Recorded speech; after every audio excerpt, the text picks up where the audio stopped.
I think for most people, there really is no line Nintendo could cross that could significantly hurt their sales.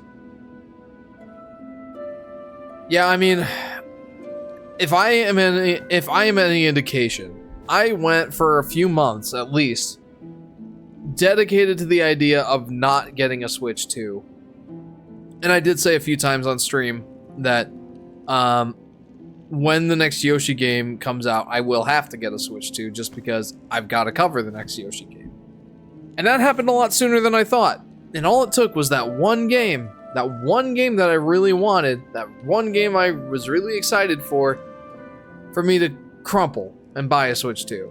Though, I have gone through every avenue possible of not giving Nintendo my money directly. I bought the Switch 2, new in box, but still from some guy on Craigslist. I did not give my money to a GameStop, Best Buy, Walmart, whatever. I just gave it to some guy who went and bought it himself. Like, I didn't give my money directly to Nintendo. It still went there indirectly, but you get the point. I bought Donkey Kong Bonanza used.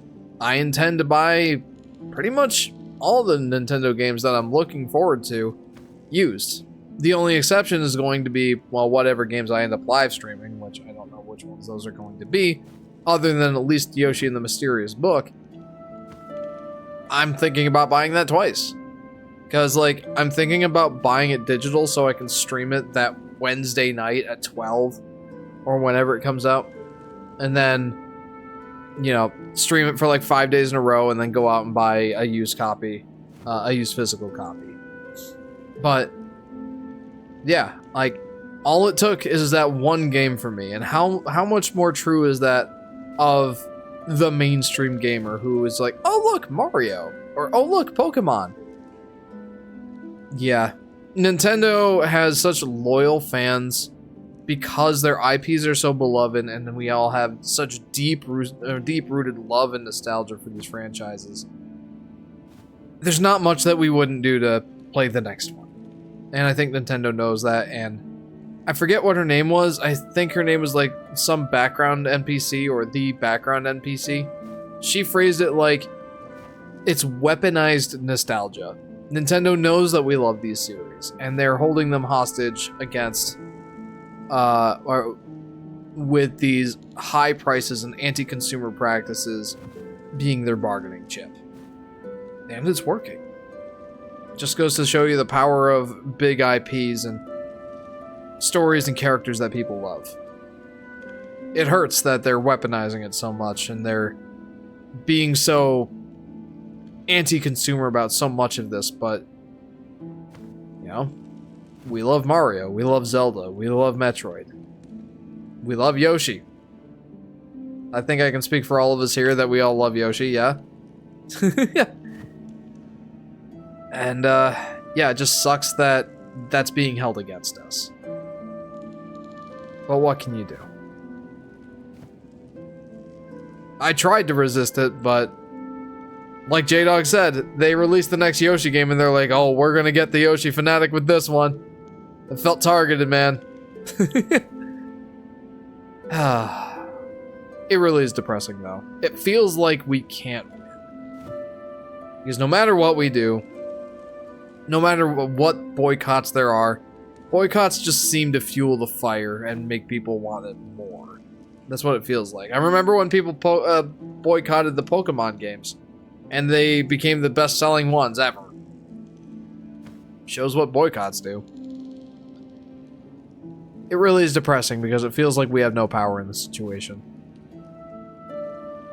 So what line do they have to cross for us to not support them anymore? I really wanted to hold strong and not buy a Switch 2. I was kind of thinking about holding out for, like, if there was an announcement that Yoshi and the Mysterious Book would also have a Switch 1 version. I think that was naive to hope for, and I ended up biting the bullet. And I know this is just video games. I know this is not that big of a deal in the grand scheme of things. It's just a hobby and stuff that's fun to do that we could absolutely live without.